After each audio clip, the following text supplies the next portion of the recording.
사도 바울에게는 어디로 가느냐가 중요하지 않았습니다.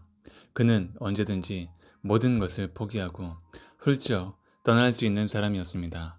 그런 사람이 복음을 가진 사람입니다. 복음을 가진 사람은 미련이 없습니다. 사람, 장소, 집, 자신의 위치에 대해서도 미련이 없습니다.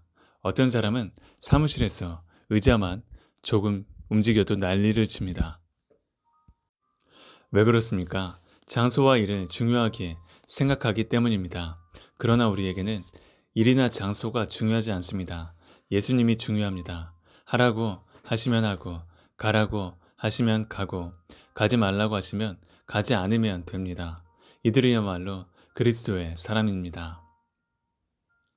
꿈, 비전은 하나님이 주신 것을 우리가 품는 것입니다. 우리가 만든 꿈은 하나님이 주신 것이 아닙니다. 그것은 자기 환상, 자기 미련입니다. 일은 될 수도 있고 되지 않을 수도 있습니다. 하나님이 원하시면 훌쩍 떠날 수도 있어야 합니다. 사도 바울이 그랬습니다. 2년 동안 두란노 서원을 통해 복음 사역에 심혈을 기울였던 사도 바울이지만 그는 미련 없이 떠날 수 있었습니다. 주님이 중요하기 때문입니다. 또한 하나님이 주신 꿈은 이 땅에서만 가지는 것이 아닙니다. 그것은 우리가 죽은 후에도 가져갈 수 있는 꿈인 것입니다. 지금 어떤 꿈을 가졌습니까? 앞으로 몇 년을 더 살 수 있다고 생각합니까? 이 땅에서 살아 숨쉬는 동안 우리가 가져야 할 꿈은 무엇입니까? 무엇을 위해 살아야 합니까? 먹고 입고 자는 것은 기본입니다. 그런데 우리는 이 문제에 너무 얽매여 살고 있습니다. 월급이 조금 오르면 집 한 칸 장만하면 좋아서 잠을 못 이룰 정도입니다.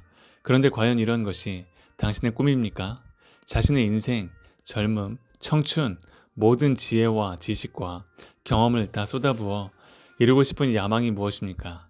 당신은 현실의 고난을 위해 사는 사람입니까? 아니면 미래의 꿈을 위해 사는 사람입니까? 어떤 의미에서 볼 때 미래도 없이 꿈도 없이 그날그날 살아가는 사람이 가장 비참한 사람입니다. 우리는 주님을 위해 꿈을 꾸어야 합니다. 주님이 주신 꿈을 가져야 합니다. 그 꿈을 위해 굶어도 보고 욕도 먹어보고 매도 맞아보고 손해도 볼 수 있는 영광이 있어야 합니다. 그것이 바로 인간이 하나님의 자녀로서 사는 보람입니다. 세상에서 가장 안타까운 사람은 한 번도 손해를 보지 않는 사람, 언제나 자신의 이익만 챙기며 사는 사람입니다. 손해를 보지 않으면 은혜도 없습니다. 우리가 손해를 보지 않으면 누군가 은혜를 받을 수 없습니다. 예수님이 십자가에 못 박혀 죽으셨기 때문에 우리가 구원받은 사실을 잊어선 안 됩니다. 위대한 꿈을 갖고 편안하게 사는 사람은 없습니다. 위대한 꿈, 성령의 꿈, 하나님의 꿈을 가진 사람은 반드시 대가를 치러야 합니다. 자기를 부인하고 자기 십자가를 지고 주님을 따라가야 합니다. 비전을 가진 사람, 꿈을 가진 사람은 무언가를 잃게 됩니다. 건강을 잃든지 세상적인 성공을 잃게 됩니다. 즉 대가를 치러야 합니다. 그러나 그 대가를 억울하다는 생각으로 치러서는 안 됩니다. 기쁘고 영광스럽게 생각하고 스스로 선택해야 합니다. 환상도 꿈도 없는 사람은 인생이 지루합니다.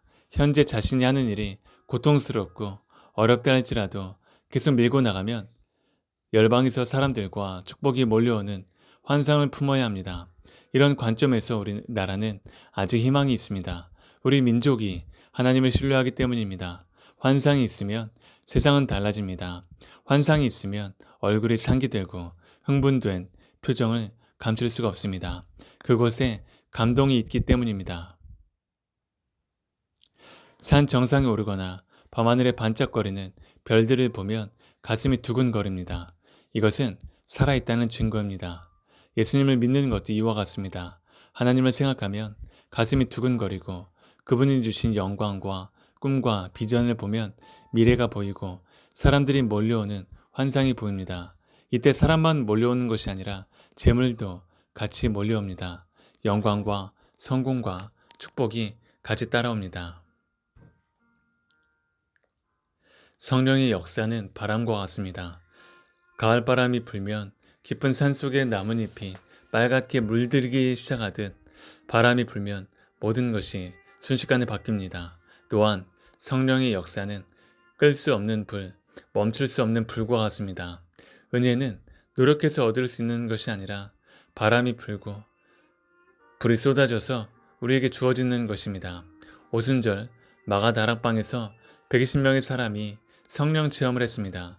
그들 중에는 믿음은 없지만 호기심이 많아 따라온 사람도 있었을 것입니다. 그러나 다락방에 들어온 사람 모두가 성령의 불과 바람을 경험했습니다. 하나님이 역사하시면 교회도 기업도 우리의 가정도 부흥하게 됩니다. 찾아오는 사람이 너무 많아서 발 디딜 틈조차 없게 될 것입니다. 죽었던 사람이 살아나고 잃었던 사람이 돌아오고 병들었던 사람이 치유되고 포기했던 사람이 돌아오는 역사가 일어날 것입니다. 주님이 다시 재림하는 그날에 모든 나라와 족속과 백성과 방 안에서 셀 수 없는 큰 무리가 나와 흰옷을 입고 종려가지를 들고 어린 양 예수 그리스도와 하나님의 보좌 앞으로 찬양을 부르며 몰려올 것입니다. 이 얼마나 감동적인 환상입니까?